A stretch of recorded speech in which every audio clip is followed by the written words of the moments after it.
Okay, everybody, welcome to the latest episode of All2ReelToo. My name is Michael E. Cullen II, and with me, as always, is... Sesame, don't put pornography in actual movies in Carta. You were pretty generous there by calling this an actual movie. Yeah, that's true. That is true. That's very true. Yeah, so, how you feeling after watching the movie we're about to review? Bad. I feel very bad about it. Yes, me as well. I do not know what it was I watched. I do not know if I'd ever want to watch it again. Actually, I'm pretty sure I do not want to watch it again. Yeah, I was gonna say, I was like, and I think that's a pretty. Yeah, I think somehow it hurt my vision. I think I need to go to an eye. I think I need to go to an eye doctor and see if there's anything that the eye doctor can do to, remove the fact that I saw this movie. What, you didn't like the cinematic masterpiece, all the Greek film work and all the cool angles they used and all that stuff? No, I did not. Well, you just don't know what you're missing then. Actually, you know what I did? I loved it. It was the greatest film I've ever seen in my life. Yes. Yes, it's like the Citizen Kane of chickboxer movies. Yeah, well, there's only one chickboxer movie. That's why it's the Citizen Kane of them. Oh, okay, I gotcha. It's also the Birdemic of chickboxer movies. Yeah, that's another classic right there. Yes, I would rather. Unironic. I would rather watch Birdemic any day over Chickboxer. Oh yeah, me too. I mean, at least Birdemic kind of knew it was bad, so even the guy kind of played up things of like misspelling things on purpose, like why did the birds attacked or something like that, or like stuff like that. Yeah, like, I mean, there's a possibility he did that on purpose. What's that? I said there's a possibility he did that on purpose. Yes. Yeah.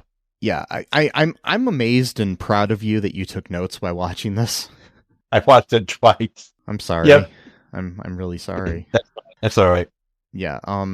So Chickboxer, which I think is a play on Kickboxer. I was thinking the same thing. Yes, I'm pretty sure that's what it was. Because I think the movie Kickboxer came out before this. Oh, okay. Yeah. So I'm pretty sure that somebody thought that, hey, let's make a movie called Chickboxer. And I'm pretty sure, from what the research that I've done, that they just came up with the title before they came up with anything else. So they had the concept of like having like a woman, basically being like, like a hot woman who's a kickboxer or whatever type of thing. That makes sense because that's the first thing I thought of when I saw the title Chickboxer. I'm like, okay.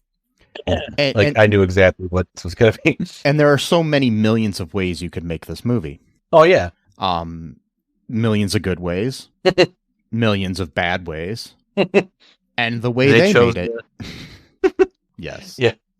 So this movie was directed by Scott P. Plummer, who is a producer. This is the only movie he's ever directed.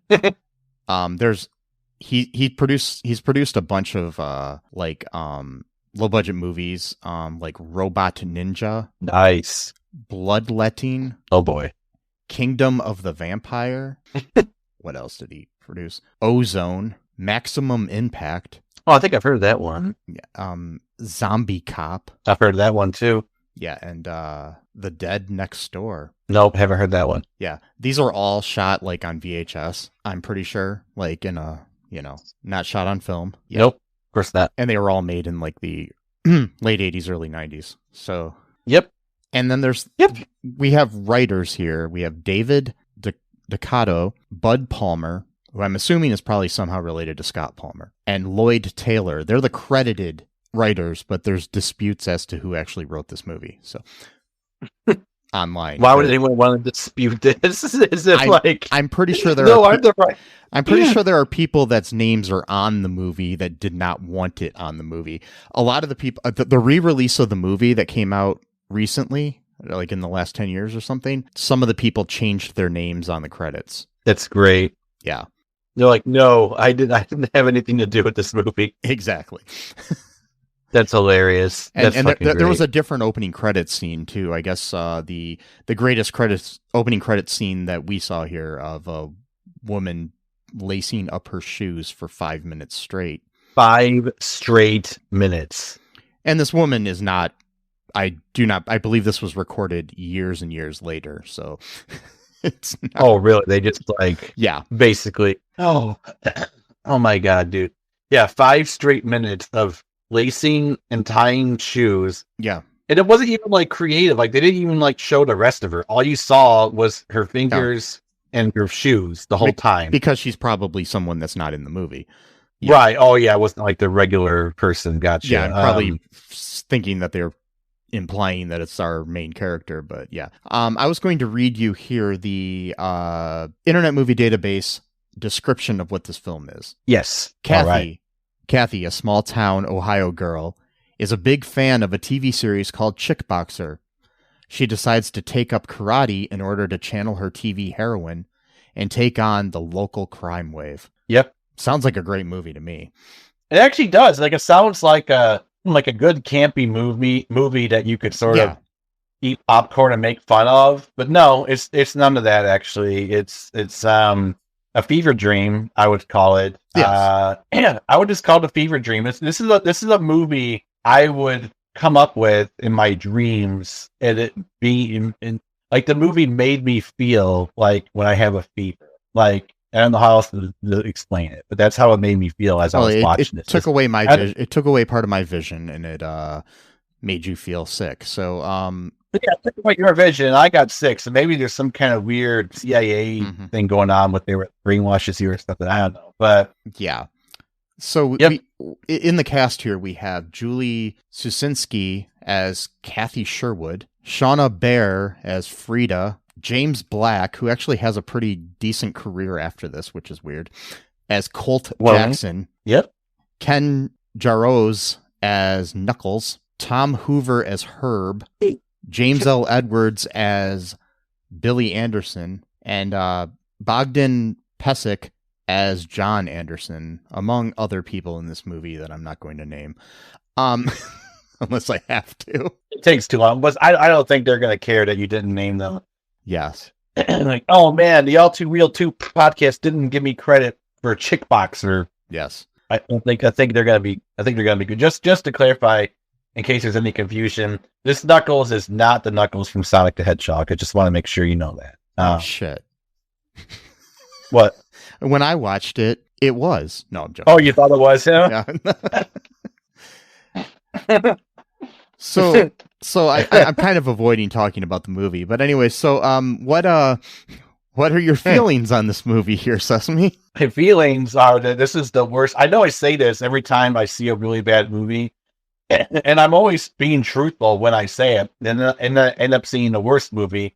Then that becomes the worst movie I've ever seen. But at this point, we've seen a lot of bad movies in the past 6 years, more than I'm comfortable admitting to, actually. Yeah. And this one is by far the worst one we've ever watched. I mean, like, low budget is fine. This looks like it was like a $200 budget, and it was on videotape, which, I don't really like that too much, but you can make that work if you're good at it. But no, this was not. I mean, Blair Witch Project was kind of shot on video, so that was oh god. But yeah, those are my feelings of it. Yeah. So I'm gonna ask you something that you may regret me asking you. Okay. What happens in this film? Oh god damn it! It's my fault. I know when to pick this, so I have to punish myself. I watched this thing twice, guys. Okay, this is how much dedication I put into our podcast. Okay, like I might seem like I don't care too much, like I'm not very professional. No, anyone who watches Chickboxer twice in the same day is either mentally ill, which I am, but is also very dedicated to, I guess you would call a vocation, which that's sad too, I guess. Watching Chickboxer is a vocation, but this is where I am in life. So anyway, so what happens is, we got Kathy. And that just reminds me, folks, check out all2ReelToo.com. There's a link to our Patreon there. Also, our TeePublic and other ways to support the show. Yes. That would help help with Sesame's mental health issues and stuff after watching this film. Tremendously, it would help, yes. So, Kathy, we got Kathy again after tying her shoes for 5 straight minutes to surprisingly decent generic rock music. Like the music wasn't like any famous band, but the guitar tone was pretty good, which surprised me because I was expecting like something really shitty. And the chords they use are pretty cool. So, I mean, it's still very generic music. It's not something that you would really listen to on the radio. I mean, honestly, the music was the best part of this movie. Yeah. So I was kind of surprised about that. But no, we get Kathy. She's a lovable, neurodivergent, quote, teenager who, is basically 30 years old in real life, it looks like. Yeah. Who was obsessed. I had that in my few notes that I had is that, we're supposed to believe that she's 17 and she looks like she's 30. At the very least, 30. Yeah. And again, like we said, she's obsessed with this TV show called Chickboxer, which is about a woman, kickboxer, who's either a detective or just fights crime on her own. And she kicks people in the balls, usually men in the balls. And that's like how she defeats the criminals, is by doing that. So there's like a pseudo feminism message, I guess, in here, but it doesn't really go anywhere because they don't know what they're doing making this movie. So her friend Freida, rightly, in my opinion, is trying to get her to have a social life instead of just waiting for Chickboxer to come on TV so she can watch it live or when it's aired, rather, and not just tape it and watch it later and go off and do something with her friends. No, she has to make sure that she watches it when it airs because that's really important to her. Did you ever have a show? Did you ever have a show that you watched religiously that you really wanted to be the main character? To be the main character? There might have been a few. I can't really think of any on the top of my head right now, but yeah, there may have been a couple, but not something stupid like Chickboxer. It would be like a cool character, but. I mean, when I was a kid, I wanted to be Mr. Rogers, and that was kind of weird because I would just like randomly, change my shoes and my sweater different places, and that would be yeah. And you tie and lace them for 4 minutes or 5 minutes or whatever. And then videotape you every time. Can you imagine how long Mr. Rogers would be if every episode he takes 5 excruciating minutes? Relaces. Just tie and lace the shoe. Both times he's gonna untie the other shoe and put on a new pair and do it each time. If the makers of Chickboxer made Mr. Rogers. So we got 10 minutes of episode of him just doing that. Yeah, that would be no. So then he goes off and knits a new sweater. Yeah, that takes another 4 hours. Yeah. So Freida, being a good friend, is actually trying to get her to go out and have an actual life. Tells her to go maybe ask out Billy Anderson, who's a crush that she has, to ask him out, but she thinks that he doesn't recognize her because there's some other girl, quote unquote girl, who looks to be about 37 years old in real life, is his quote and girlfriend. Billy actually looks like a teenager to me. Yeah, he's the only one that actually looks the age. So he looks really familiar too. I don't know if I'd seen him in another movie, but he looks very familiar. I don't think he's been in anything else. Maybe he has. Oh wait, he's been in a couple things. Actually, he's still acting. Okay. So maybe I have seen something. Yeah, the last thing he did was a movie called Side Effects May Vary. It pretty much looks like he's done a bunch of B movies. So yeah, that's cool. I mean, hey, that's cool. Yeah, and so Freida wants to watch her show afterwards, which is Geraldo. She says Geraldo with a G. I thought she said Geraldo. No, she says Geraldo with a G. Oh, okay. Yeah, I watched it twice, unfortunately. And she said Geraldo has a story about blah, blah, blah. I don't know, whatever. It doesn't matter. But yeah. And so there's a scene where there's a holdup at a video rental store. There's this nerd who's tripping over his own feet. He's trying to rent Milo and Otis for some reason. And the guy who's working there is like, "Are you sure you can handle this movie? You sure you can do it?" And he's like, "Yeah, it's a kid's movie, isn't it?" And then the karate thugs storm in and they rob the place. For some reason, the nerd tries to fight back, which is kind of cool because usually that character would power and fear. But no, he's gonna go make a stand, and of course he gets his ass kicked. And then one of the guys, Herb, is wearing his ski mask all weird. Yeah, Herb is he's got some severe cognitive issues, and unfortunately, he's verbally abused multiple occasions because of his mental issues. Unfortunately, but yeah, his name. I don't know. Does the other guy have a name or not? Does anyone ever take his Knuckles. name? That's Knuckles. Sorry, he does. Sorry, yeah, Knuckles. So Knuckles berates the nerd for renting Milo and Otis and says that's the reason why he beat him up, which that's kind of to have that strong of opinion on Milo and Otis in either direction. That's kind of weird. I mean, I liked it when I was a kid. I watched it all the time, but I wouldn't beat someone up over either liking it or not liking it. So, well, back when I was a kid and we used to have our Milo and Otis meetings, we would discuss the best ways to beat somebody up if they liked the film. Yes. It was a thing we used to do. We had a clubhouse in my backyard, and all we would do is just discuss Milo and Otis for 5 hours, and then our parents would make us come home at when the street lights came on. All right, cool. Yeah, so you basically had like a Milo and Otis fight club where one person would play the role of Otis and the other one would play the role of Milo, not Mido, really. And you beat each other up, but you can't talk about it because no one talks about Milo and Otis Fight Club. So, it's the secret. Only one of the guys. Only dogs are allowed to talk about it, and it's kind of they weird. can talk about it, sure. Yeah. I'm not sure why, but and one of them in Knuckles. But you can also play Knuckles if you want to bring in Chickboxer characters into the Milo and Otis Fight Club. Then one of the people can play Herb, and the other person could play Knuckles. So I really hope kids are not watching Chickboxer. Yeah, I think it's a good point. Yeah, I would really. I mean, I hope nobody is watching Chickboxer, especially children, especially in 2024. Exactly. What the fuck? So Herb, he's another neurodivergent character. And unfortunately, he's verbally abused on multiple occasions for being so. Yeah. Knuckles always says, "Shut up, Herb," every time Herb says something that he doesn't like or says something annoying or takes something literally. Kind of very abusive. I mean, I guess it makes sense. I mean, they are karate dogs. My feeling is Herb, and being neurodivergent, is that he probably joined up not because he really wanted. It doesn't seem like Herb doesn't really seem like he's. I'm not sure if they're karate thugs or they're just the local gang. Oh, but Knuckles does like a karate kick, yeah, to beat up the nerd. So I'm guessing they might know a little bit of karate. Yeah, I don't know. Maybe just because Master Colt, as he likes to call himself, or be addressed.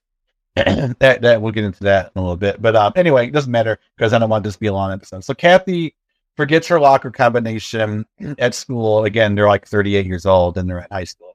And wants to ask Billy out, but instead he was going to ask her out, but then he kind of chickens out at the last second. I'm pretty sure I didn't know my high school locker combination when I was 30. Oh, I think I forgot a few times. I'm sure I did. Yeah, but I mean, I'm pretty sure that by the time I was 30, I was way out of high school. Oh, I see what you're saying. Yeah, I don't remember my locker combination 22 years later, but I know a 7 was one of the numbers, but that's it. Anyway. And so Billy chickens out. He doesn't ask her out. Instead, he asks to borrow her homework instead. And then Rita, who's about 37 years old, she plays like her quote girlfriend, even though he's not really that interested in her, but she's like constantly hanging by his arm or whatever, and always acting slutty and stuff. She's got these weird pigtail type things, or not really pigtails. I don't know what you would call them, but like some stupid shit with her hair to like make her look like she's younger, like because she's like 40 and she's trying to play a 17-year-old. So they have to they had to do something. She's like skipping and crap like that too. It's really weird. And mind you, I have nothing against older people playing high school students, as in no, I don't either. I'm just saying, 47 years old. Yeah, and you can check out the movie Pi Day Die Day, where we have 30-year-olds or more people in their 30s playing high school students. So yeah, that was more believable though. And yeah, this is a little bit different. I mean, because you got Rita, she's the actress is 59 years old, is playing her. And I keep making the age go up every time. She's 96 years old, and she's 433, and 33. She's playing 17-year-old. I don't understand. Yeah. So she taunts Kathy because she's like, you can't have him. I'm going to keep him, blah, blah, blah, or whatever. And then, Billy's just kind of being nice. He doesn't really know how to break up with her. So he's kind of like stuck with her, like, oh shit, kind of thing. So Kathy sees a flyer for karate classes when she's at school one day, and she decides to go sign up.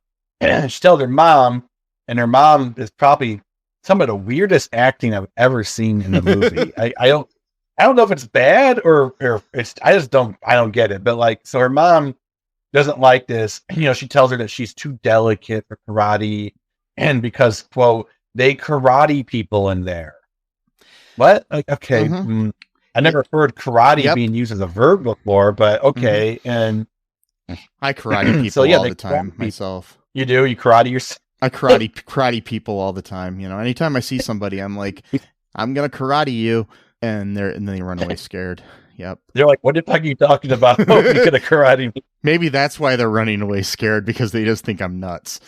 That could be it too. That's a good strategy too. Yeah. Like, just make people think you're like totally crazy. Like, what? And then so she's like, some of the weirdest mannerisms and facial expressions I've ever seen an actor do. I don't know. The choices she made are baffling to me, to say the least. I don't know how else to describe. Kathy or the mom? No, Kathy's mom. Yeah.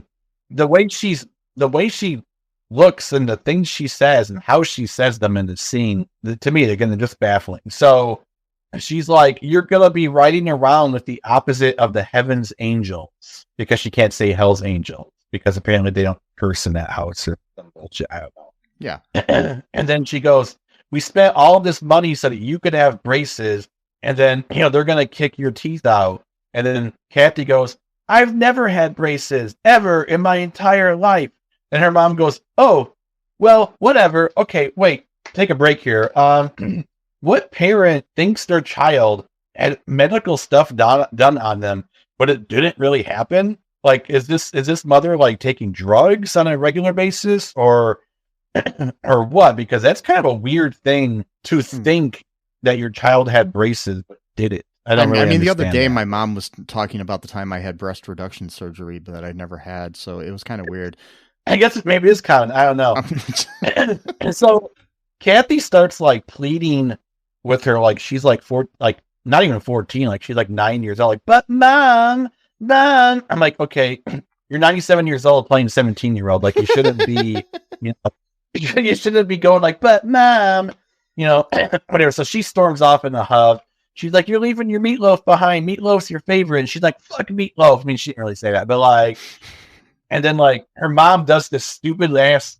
God, I hate it so much. She like kind of like shrugs her shoulders and does like this stupid over exaggerated facial expression. And then she just like, she like shrugs her shoulders, and then she like takes a bite of her dinner, like thinking that was like some cool thing to do. Fuck her. I hate that so much. What an ass. Like, it's okay. She's probably dead by now anyway. She looked like she was already like 60, so it's fine.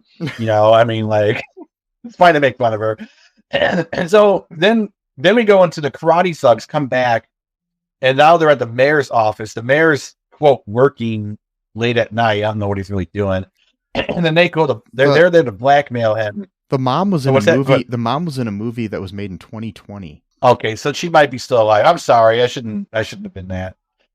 Yeah, but I should have been that harsh. She kind of just has sporadic like acting. Like, she stopped acting in like 95 and then started again in 2002 and then 2006 and then randomly 2020. Okay, well, yeah. Well, whatever.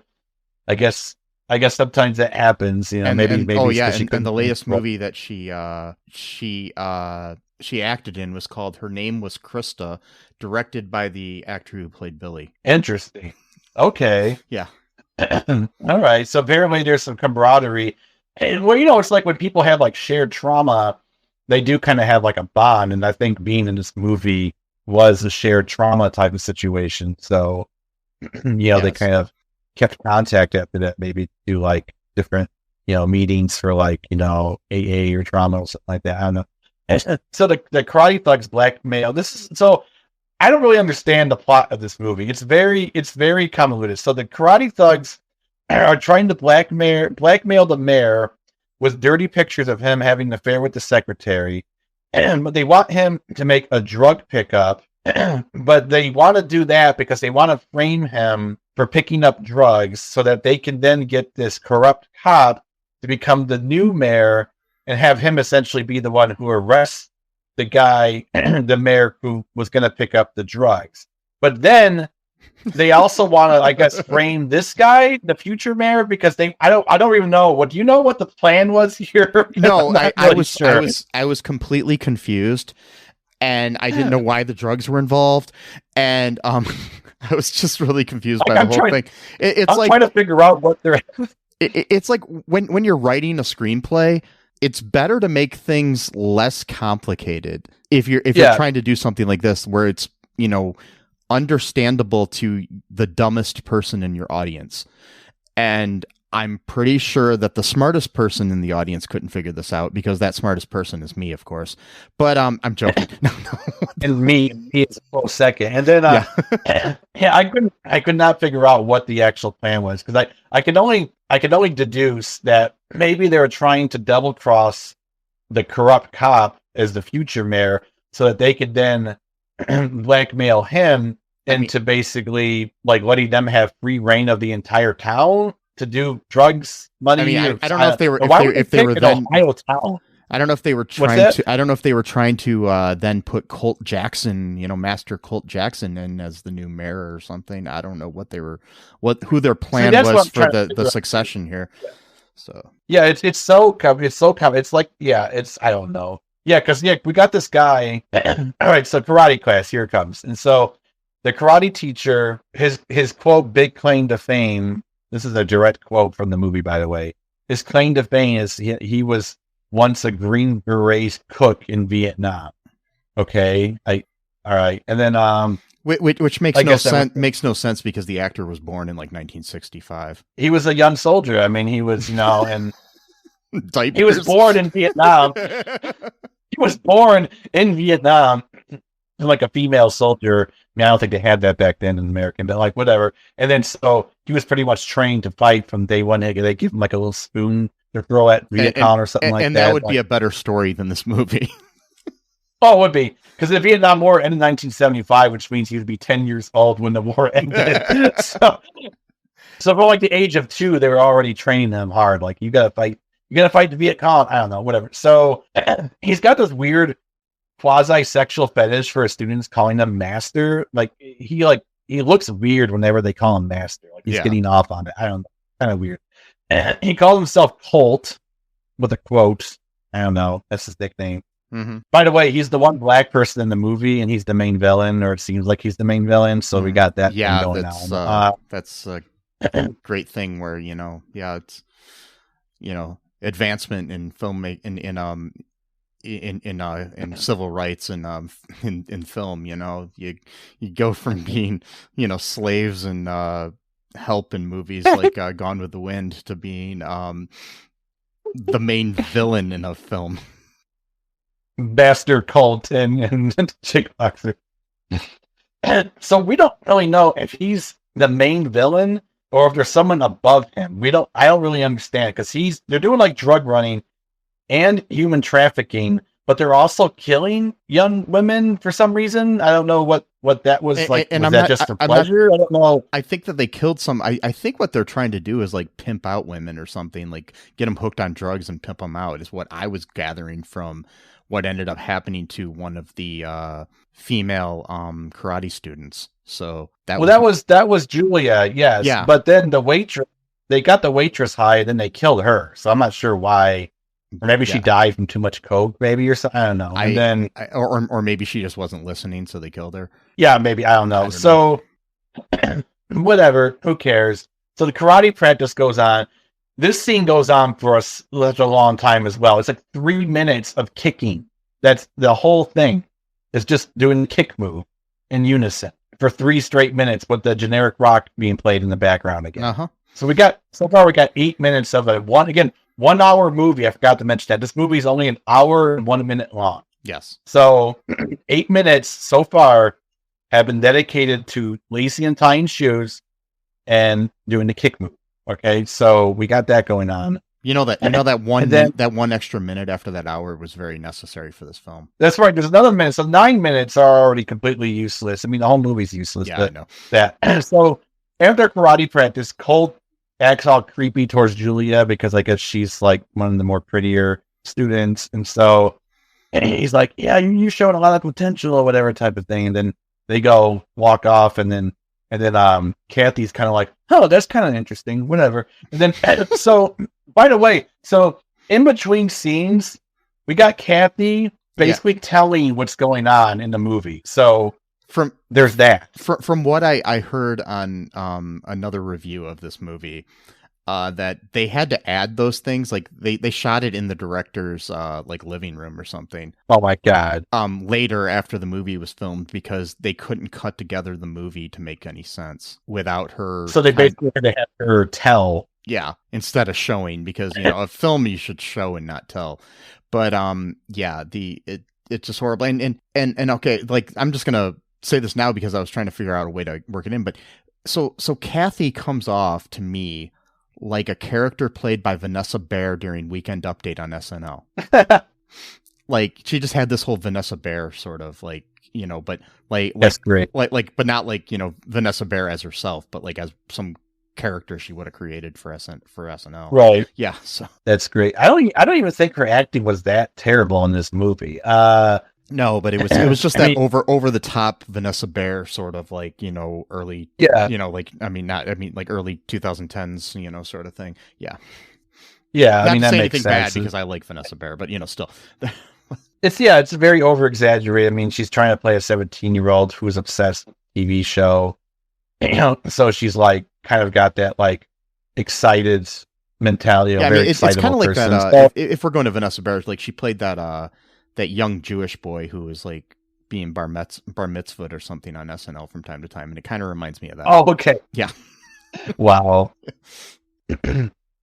Yeah. So I don't know. This movie's just like really insane. So when she's talking to the camera, she's talking about Julia, and she's like, "It can't be a coincidence that Colt was talking to Julia and then she became missing." I'm like, well, that's weird. I mean, like, yeah, she happens to be right, but it's kind of a weird thing to assume. It's a weird jump. Just because, like what's that? It's a weird jump, just to that, like, oh, this guy was talking to her, so he must be involved in her, disappearance, because there's no one else in the whole town that possibly could have interacted with this woman, So it's like it's a weird, a weird conclusion, but she happens to be correct, so whatever. But when she's talking about Julia, and then she says this line. For some reason, pornography is mentioned way too much in this film, and then later on we'll talk about something that actually happens at the end of the film, not real film, genuinely shocked me, actually. So she goes, her parents and my parents should get together and do a porno. Now, wouldn't that be interesting? I wouldn't be thinking of my parents in a pornography film, let alone with another set of my friend's parents. Yeah, I mean, especially a girl you just met. Like, so she's got some issue. Yeah, whenever you first meet somebody, isn't the first thing you ever think of just, your parents having sex with their parents, So, I don't know. That's never crossed my mind in my entire life. But I'm not the person that wrote this script, so I don't know. But so we get this weird diner scene coming up where the thugs are now setting up the crooked cop to help with framing the mayor to get him fired with the whole drug thing. And so there's the Billy goes to the diner with Rita, and then the guy Knuckles recognizes Billy, so he goes there to taunt him about his dad being fired because he got framed for selling crack cocaine to kids. But he didn't really do it. So his dad's now obsessed with trying to find out who framed him. Like his whole life now is just constantly going through all these different documents to find out who got fired. So that's like his character arc. And then he like beats up Billy kind of, I guess. I don't know. I mean, the fight scenes in this movie aren't really good. So I wouldn't even really call them fight scenes necessarily. But like he threw him to the ground, I guess, and like kind of slapped him a bit. I don't know. It's funny. Your movie is called Chickboxer. Right. You think your fight scenes would be good? No, these fight scenes are just horrible. And so the waitress there, the one that gets killed later on, she's just like she's washing a table for like 5 straight minutes. It looks like. I'm like, okay, I think the table's clean. You can go. You can move on, to the next table to clean or whatever. So they're like, waitress, come here. I want to order blah, blah, blah. Knuckles is just like, like a terrible person. So then there's some weird shit happens here. So again, Herb takes everything literally and stuff. And so he just quoting what Knuckles said. He goes, didn't you say that all women want a hard time? And then he's like, shut up, Herb. And then he goes, what's the word of the day? And she goes, do you mean the soup of the day? He goes, no, I mean the word of the day. And she's like, I have no idea what you're talking about. You sound like a fucking crazy person. And she didn't say that, but that's what she was thinking. And then he's like, no, the word of the day is legs. I want to spread the word. And then, she's like, you scumbag or whatever. And then he's like, Herb, show the waitress your persuasion tool. And Herb starts to unbutton his pants to show his penis. And then like Knuckles is like, no, Herb, no, I don't mean that. Like, I'm like, oh my God. And then, so who knows? I don't know. Who cares? I'm blanking. This movie, I mean, like I said, the writing of it is like disputed as to who actually wrote it all. It was written by committee or whatever, but it seems like it was written by an AI program that was made by a 5th grader. That sounds about right. Mm-hmm. Do you have dreams that you want to achieve, but are scared to do so due to self-doubt, fear, and other people's criticism?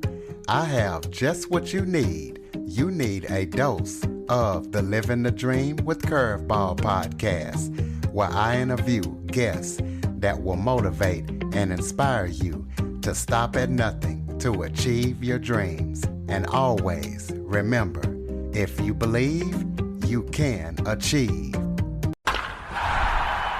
Living the Dream with Curveball podcast is available on your favorite podcast app. Hey, everybody. Why don't you give the old Black Lincoln Collective podcast a listen?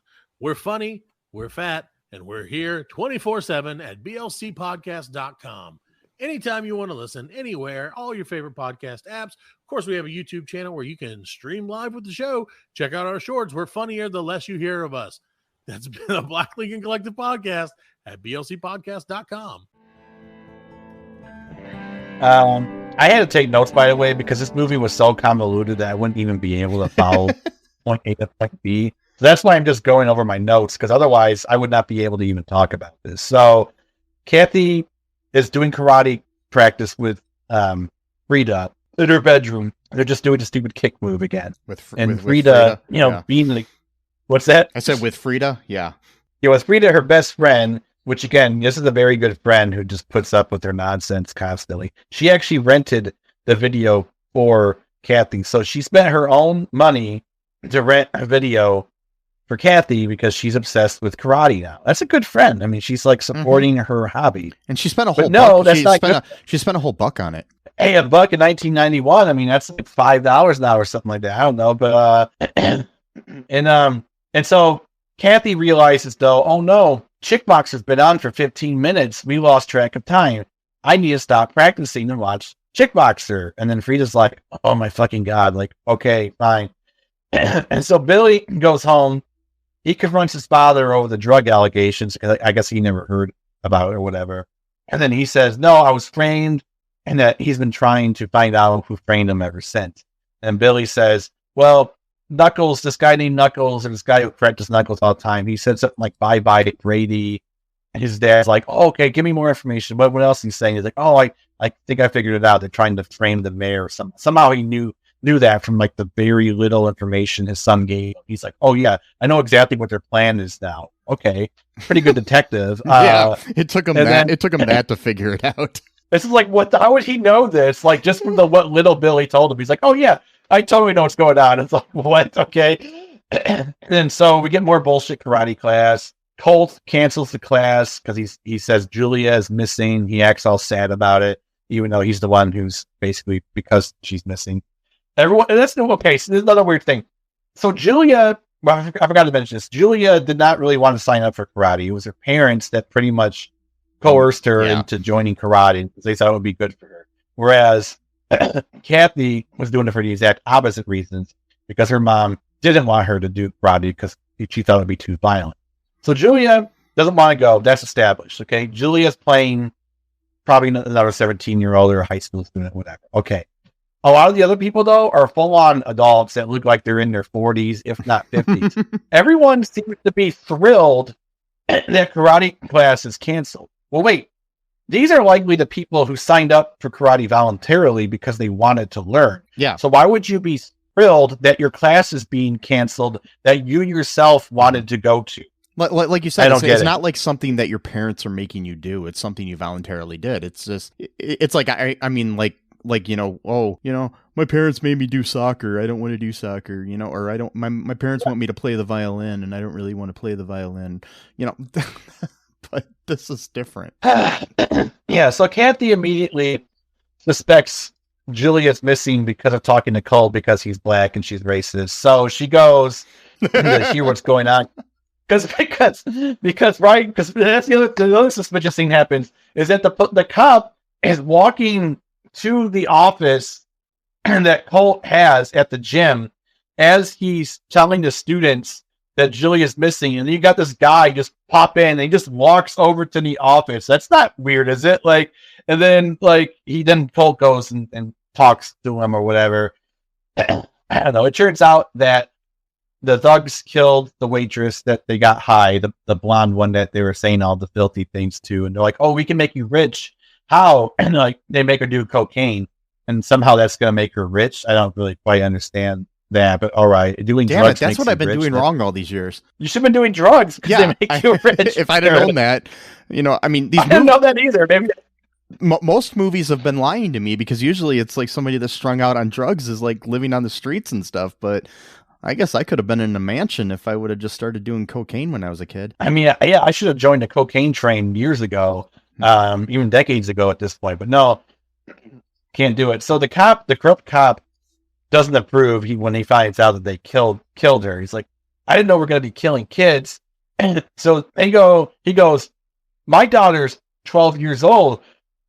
Would you approve of killing her or whatever? And then Knuckles literally says, as the saying goes, old enough to pee, and then he gets, the Colt or Master Colt or whatever stops. Okay, so that phrase basically is pedophile shit, is what that means, because it's basically saying old enough to pee. Because that's all. But my thing is he associating rape with murder automatically? So maybe they did both. Maybe they raped the waitress first and then killed her, which that's even worse. But they didn't. They didn't spell that out. They didn't tell us. I mean, some things they overtell us, and then this they just kind of like too much of it's left like oblivious. Yeah. Then they undertell it. Yeah. So I don't mean to be disgusting, but so there's a phrase that people used to say. Even when I was a teenager, I would hear other adults or maybe older kids say it, like in high school. If it's old enough to bleed, it's old enough for me. Basically saying once the girl gets on the street, it's fine. It's still gross, disgusting, but that was the other disgusting one. I used to like chastise like clearly adults in their 30s that I was working with when I was in my early 20s that used to say, if there's grass on the field, play ball. Uh-huh. Yeah. It's gross out shit. It's really predatory and nasty. And so some people, usually wanting to be edgy probably would go, if it's old enough to pee, it's old enough for me, and it's gross, it's terrible. And so basically, so now we know Knuckles is a pedophile. That's established now in the canon lore of Chickboxer. Knuckles is a violent pedophile who knows karate somewhat. He verbally abuses his friend who's neurodivergent named Herb. So you need to remember this when you're writing your Chickboxer fan fiction. Make sure that you remember this. Oh God, sound of pepper.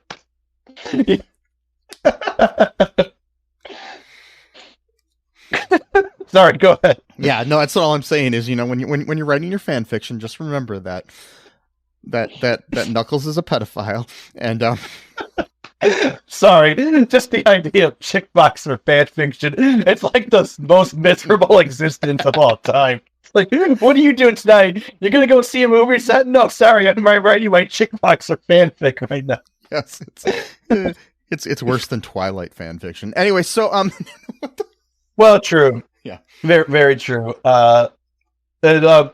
Okay, so yeah, you can step in whenever you want, but I have a feeling that you probably don't even know where to go because this movie is so convoluted that I just don't really. I mean, I know that like we get to this point where they're trying to figure stuff out, and she overhears all these assholes like you were saying in the office.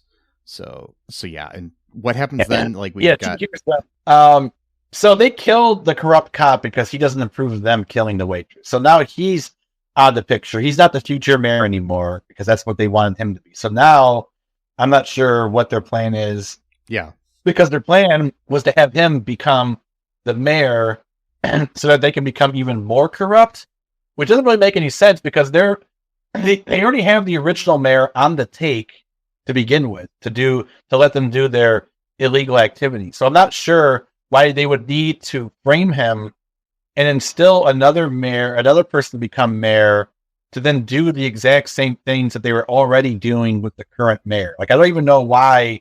What would even be the point of doing extra work? I don't get it. I mean, I just don't understand the plot here. But speaking of fan fiction, like I just said, I think I figured out the best fan fiction. So you've got Chickboxer meets Gone to Maui. You combine these two. Be the best fan fiction ever. I'm gonna write that Chickboxer. That would make sense though because Gone to Maui actually has a better plot. Now this is sad. This movie actually makes me appreciate Gone to Maui. Yes. Like I would actually rather watch this for a third time because I watched it twice. Why would I do this to myself? But I do this to myself to really give you guys the fine points because one time's not enough for me. I gotta watch it once and then I watch it a second time and take notes while I'm watching it. Gone to Maui took me 2.5 hours of notes. I spent 2.5 hours on a Saturday night when I could have been doing anything else. I could have been doing my music. I could have been reading. No, I love you guys so much that I spent 2.5 hours taking notes of Gone to Maui. I spent 1 hour and 15 minutes last night writing Chickboxer notes. So some little gratitude I would, I appreciate very much. But and I appreciate your feedback very much. But so yes, I took 1 hour and 15 minutes to fucking do Chickboxer. Oh, and by the way, if anybody wants to watch Chickboxer, I should have mentioned this at the beginning of the episode. It's on Tubi. Oh yeah. Yeah. It's free to watch on Tubi. Yeah, so Tubi has a lot of fucked up movies. Well, basically a lot of movies, a lot of low budget movies can get on Tubi. There's a lot of good ones. There's some gems in there, and then there's also like basically anything is on Tubi.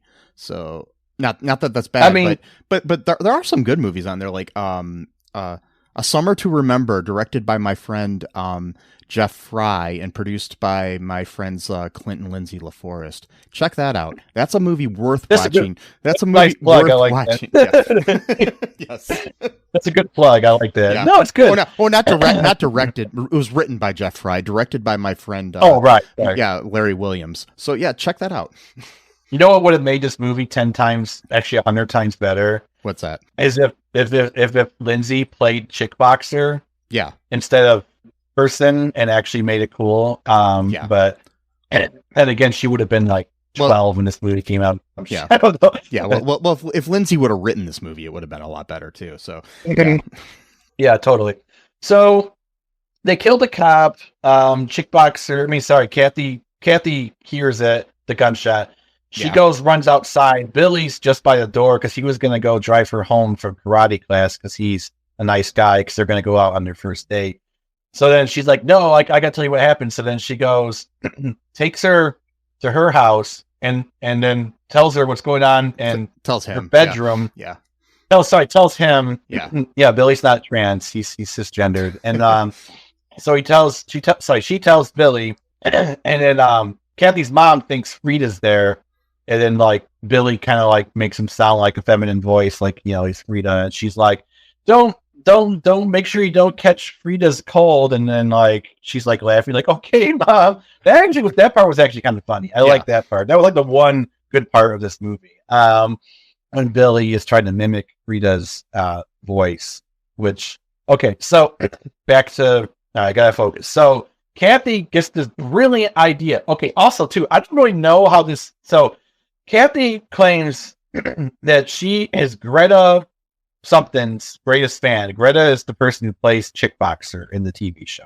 Yeah, and for some reason, go ahead. Chickboxer is played by it's a Greta Chickboxer Holtz is the character in the movie's name, but it's played by Scream Queen and former Penthouse model Michelle Bauer, who she's in 170 different movies. Holy shit. Yeah. The latest of which came out. The latest of which is called Monster Mash. It came out this year, starring Michael Madsen. Okay, who's sadly passed away. But yeah, so. She was very, very hot and very attractive woman in this movie. And that's what she was known for, is like, you know, doing nude scenes and stuff. So yeah, right. And so Kathy somehow has her phone number. Don't know how. They never explained it, but. She has her personal phone number. When you were a kid, didn't you have the television phone? Phone number of every television star you liked? No, unfortunately, I don't know. So I don't know. So we're talking 1991, Ohio, before internet, pre-internet. I mean, maybe a few people had the internet, but they were usually nerds or people who were in the tech. People did not have internet. Kathy didn't have internet. Yeah. So how? Yeah, Kathy definitely did not have internet. So how in the world does she somehow manage to get the phone number of that's not now Kathy? Her character is getting a little bit more concerning now. Like we're not in like lovable, haha. Like no, we're in like stalker territory now. We're got her phone number. Like she's obsessed. This is like this movie could take a turn for the worse, like real fast. You know, if you just rewrote it, that would actually be a better plot. Yeah. Is if she's like a stalker and tries to kill Chickboxer and they become her. Like, that would be a better movie. Like, I'm Chickboxer now. Yeah. That's what I'm saying. That would be a better movie, but no, they didn't go that route. So, Kathy calls the actress who plays Chickboxer. By the way, this scene is so much better than all the other scenes in the movie. Like, the lighting's better, everything. It looks like it was, like, recorded on, like, a better equipment. Yeah, all of the scenes with Michelle Bauer were filmed prior to the rest of the movie even being written. Mm-hmm. So they wrote the movie around these scenes, these couple of scenes that they had. They probably had Michelle for a day and just shot these scenes out in Hollywood. And so So that scene's interesting. So Kathy calls her, her assistant, you know, keeps saying, hey, you know, you got a phone call. She's like, no, I don't want to talk to her. And then the guy's like, this guy's kind of like Herb a little bit, where he just sort of takes things literally, and he's like, Greta doesn't want to talk to you, and she's like, God damn it, like, you know, like that's not what I. So then she picks up the phone, like really, like, yeah, I want my fans to think I don't like them, you fucking idiot, like, you know. And then so she gets really mean though after a while. So Kathy somehow in her mind thinks that an actress on a TV show is like an actual detective and can actually help her solve real crimes that are currently happening in her town in Ohio. Yeah. When this actress lives in Hollywood. Like, what? Like, she's a TV show actress. Kathy recognized, so Kathy's not in like a fictional fantasy land where she thinks that Chickboxer is real. Like, she acknowledges that it's a TV show, but right now I'm not so sure, because now she's acting like she could actually help her solve the crime. So I'm not. She like vacillates between. Well, whenever I had problems in my life as a kid, I would call up Tom Selleck and expect him to do like Magnum PI shit and fix everything. No. Yep. Yeah. I mean, that's a much better show than this thing. Yeah. But oh god. So Greta gets really, really mean because Kathy just will not fucking let it go, and she literally tells her to buy a gun and kill herself. I'm like, whoa. Yeah. I mean, that's the trigger warning. That's the same thing that Tom Selleck told me when I needed to. I'm joking. Yeah, no, he would never say that. Tom Selleck. That's a good line. Tom Selleck is probably one of the greatest and nicest people on the planet. So I know. Never say that. Can you imagine Tom Selleck just calling? He did represent the NRA for a while, though, so there is a gun connection. But I don't think he would tell me to kill myself. Yeah. Yeah, I don't think he would go that far. No.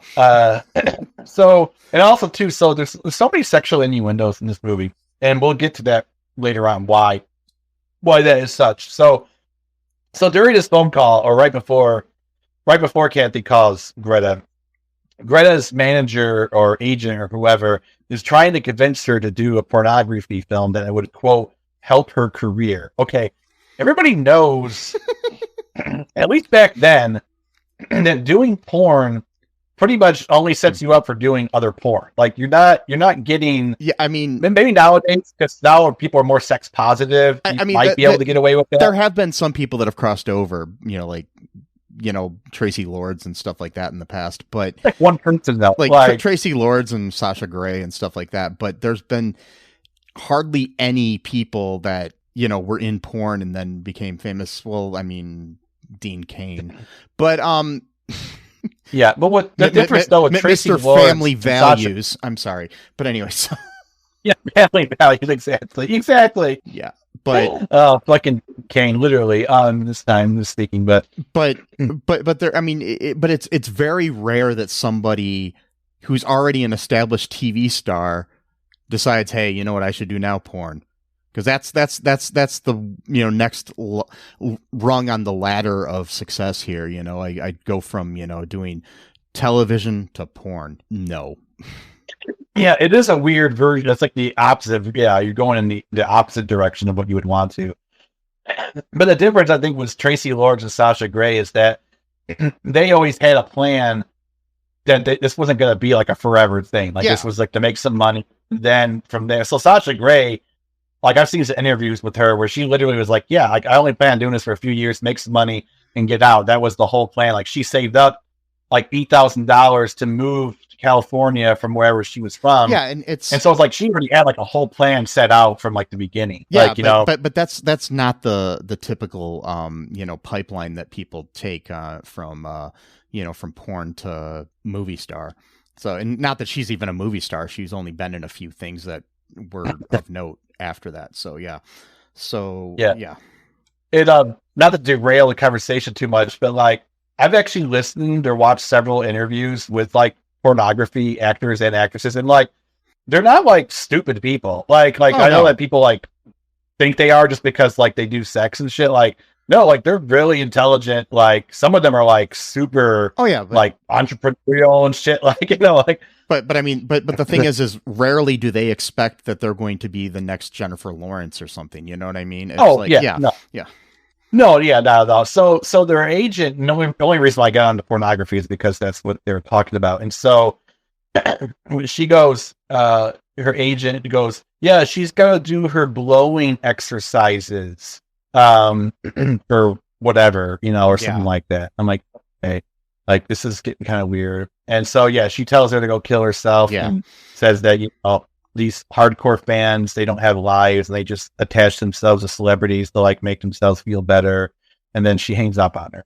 And so, Kathy, mind you, again, this is why I'm really worried about Kathy. So, she doesn't even act, like, that sad that, like, her idol literally just told her to kill herself. Like, she's just more like, oh, Rich, she wouldn't help us. I'm like, your idol literally just told you to commit suicide. Like, that doesn't affect you. Like Kathy is a weird person. like there's something going on with her. I don't know. But I mean, I'd be upset if some stranger just walked up to me and said to kill myself. You know what I mean? I'd be like, what? That's kind of fucked up, dude. Like, why would you? Yeah. So convoluted story, but they go back to the diner.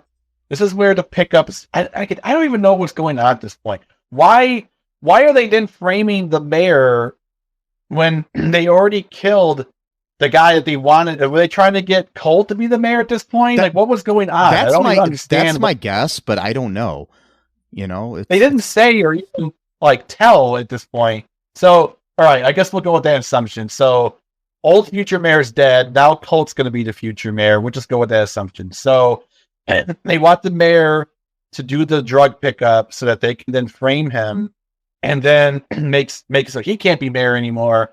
And then Colt, okay, that does kind of make sense. So Colt's the one who's basically doing the drug running and the human trafficking business. So then if he becomes mayor, he doesn't even need to like have a corrupt cop do his bidding because he is the one in charge of both things. Okay, so that does make a little bit of sense, I guess, but not really, because the karate thugs seem like they have their own plan to double cross Colt, but they don't really explain what that plan would even be. Like, what are we even talking about here? Like, I have no idea. And then I honestly don't think the writers know either. I think I'm maybe thinking too hardly about what the movie is supposed to be about. Yeah. So they're at the diner.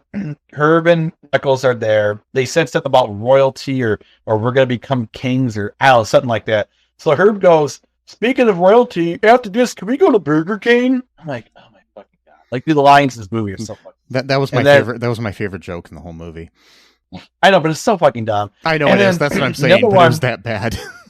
It's that bad that was the best line. And so they do the pickup, I guess, and then Knuckles goes, as always, thank you for shopping at Kmart. What? That doesn't make any sense. They're not at Kmart. They're not like, why even make that? It doesn't make any sense. Like, that's not even a thing, but whatever. And then, because Kmart was popular.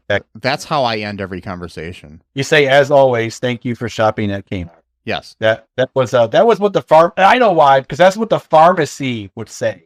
Because I have like these old Kmart tapes where like the music they it wouldn't be the pharmacy, it would be the whole store would say stuff like that.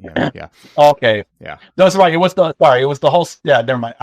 Because that's what they would do. Because I have a song actually where I play part of the guy speaking. I got some weird music in the background, and the song's called Kmart Ketamine Dealer. And then and he goes, as always, thank you for shopping at Kmart. Okay, so I got you right there. And then Anderson, Billy's dad, he ends up taking the drugs or the money from the mayor, and then runs off with it. So the mayor doesn't then go with the deal. And then they go back to the gym, I guess, where the karate classes were going on, and they get into this weird fight scene where Colt beats up Kathy, but like really dumb, like it's stupid. And then Kathy, like for some reason, flashes back to her first karate class that happened 3 days ago, and like is somehow able to like muster the strength to beat up Cole, who's probably been doing karate for like 15 years at this point. Yeah, it's just like and there's like a strong, well-built man, and it's like, yeah, I know. And she's like a teenager who's like got no muscles, nothing. And she's a teenager who's 453 years old.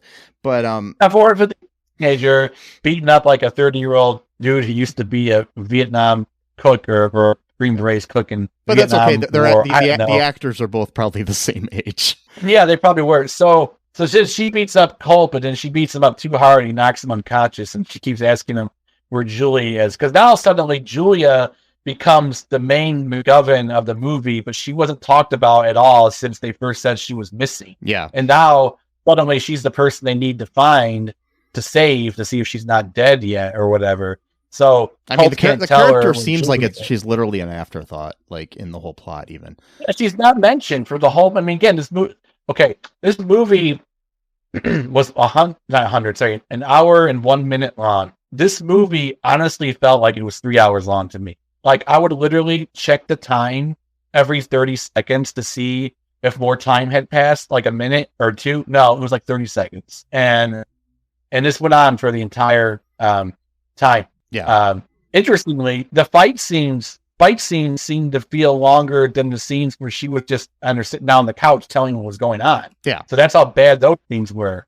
That her just doing an exposition was more entertaining and intriguing than Colt doing some weird fake karate shit. Her somehow becoming the Karate Kid within 2 seconds and then beating him unconscious. But they find Julia in like a closet or some shit. I don't remember. Yeah. She's alive. It's great. And then they literally walk off into the sunset. And then the movie's over. Or is it, Mike? Can you tell me the ending, please? Because I don't want to talk about the ending. It's too disturbing for me. So there's a scene where we go back to Greta Chickboxer Holtz in a completely non sequitur scene where she's in a bed and some like blonde haired, stud is in the bed with her.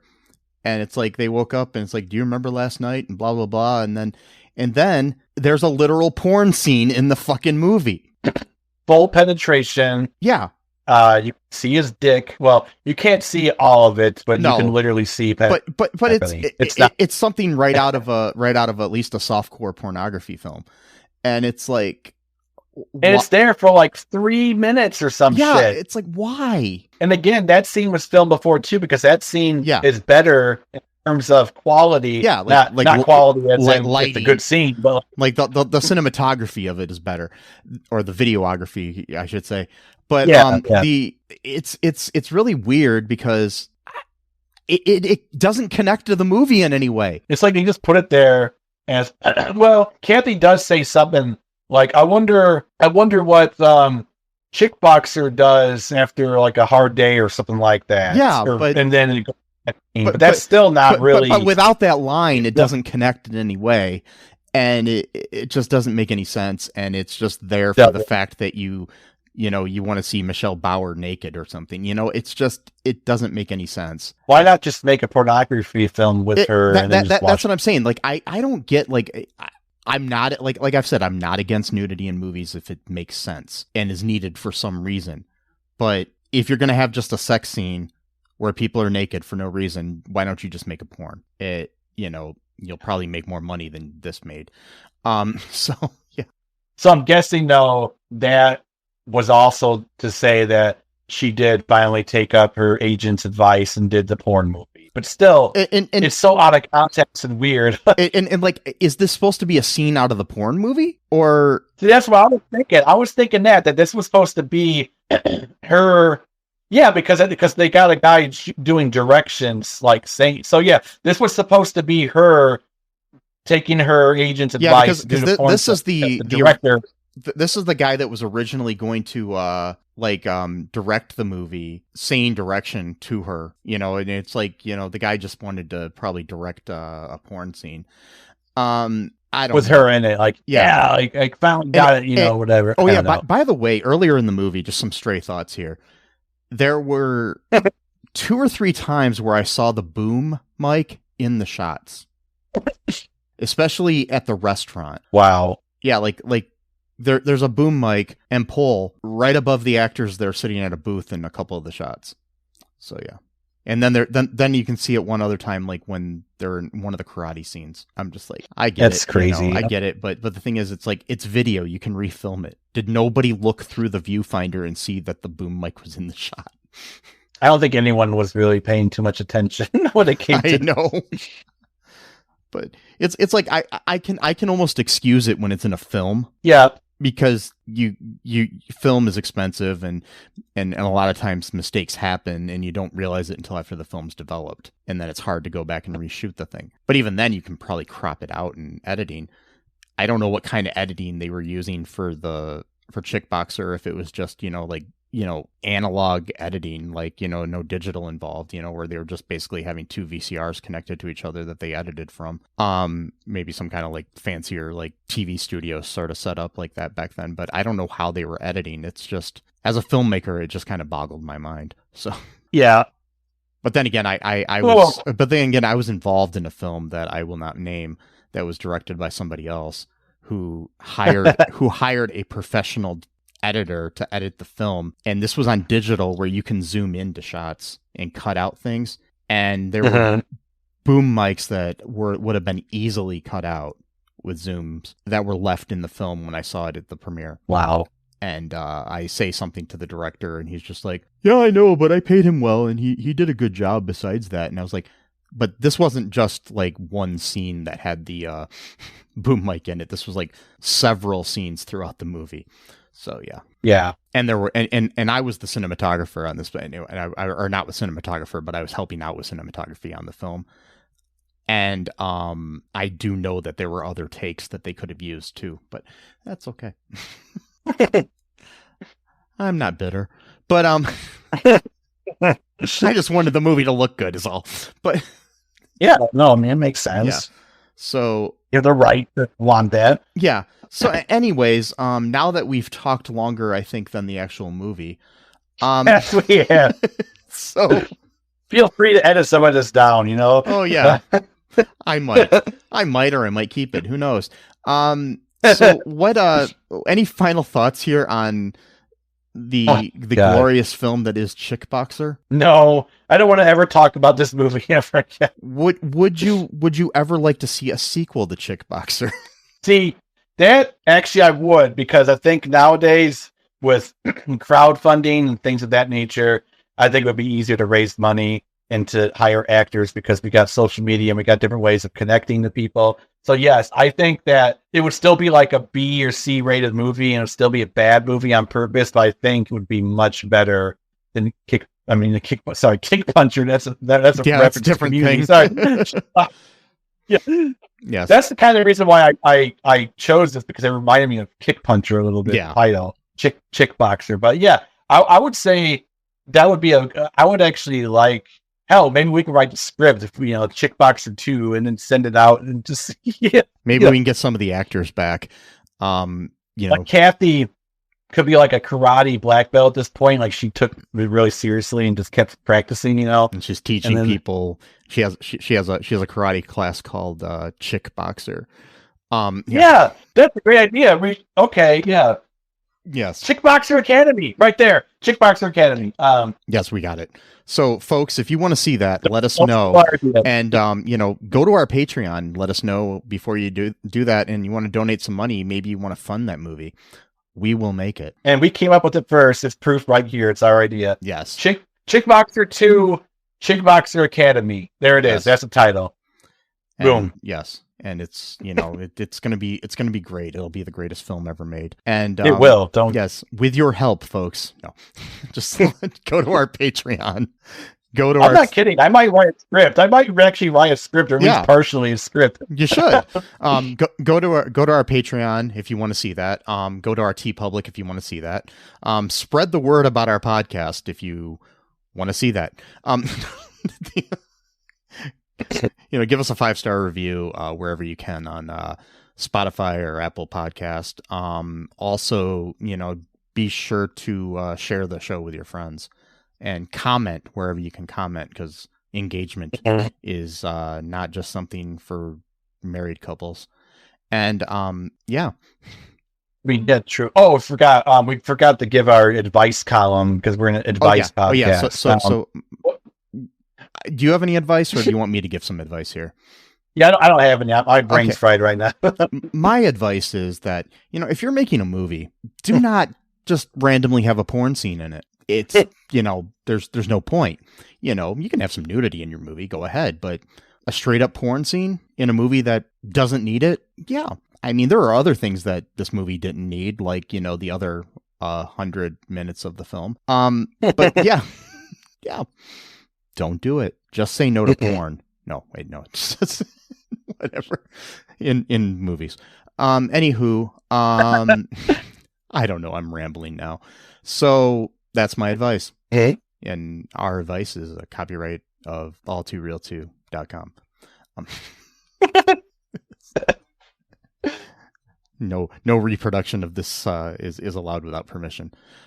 So yeah, exactly. And anyways, folks, just remember one thing. Actually, several things here I'm going to list.